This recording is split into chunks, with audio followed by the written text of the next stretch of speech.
Coffee বানাতে এই যে সবকিছু দিদি করেছে লাস্টে, মানে শেষের দিকে এই নাড়ানোটা আমি করছি। আজকে আমার মঙ্গলবার তো একটু উপোস মতন আছি। এবার না তুই চিড়ার পোলাও খা বললো, উপোস আর ওটাকে কি বলবো, আর উপোস ভাঙলাম, মানে ভাঙবো আর কি। আর এই যে চিড়ার পোলাও খাবো।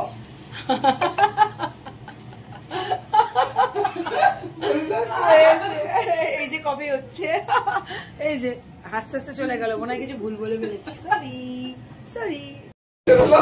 এই যে হচ্ছে না, আমি এরকম করছি।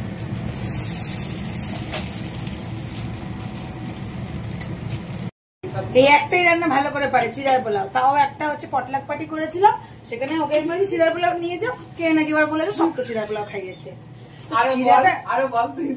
চিড়াটা নামানোর পর তো ঠান্ডা হয়ে গেলে শক্ত হয়ে যায়, সঙ্গে সঙ্গে খেতে হবে, মানে এখানে করছি মানে এখানেই খেতে হবে। ও আবার এটাকে নিয়ে বয়ে নিয়ে গেছিল কলেজপাড়া, সে পটলাক পার্টির কে একজন নিন্দা করেছে, বলে কি শক্ত চিড়া খাইয়েছে। তো আমি বললাম আর কোনোদিন ভুল করে চিড়া পোলাও কাউকে নিয়ে গিয়ে খাওয়াস না, বাড়িতে আসলে খাওয়াস।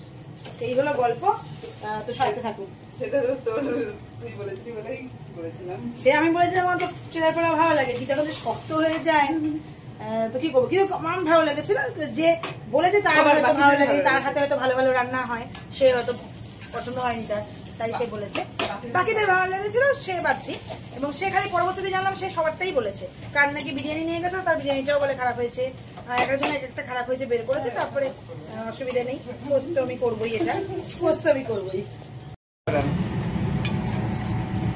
আপেলগুলো আয় খেয়ে যা, চিড়ার পোলাও খাবো। কফিটা খাচ্ছি, আসছে একটু পরে চিড়ার পোলাও।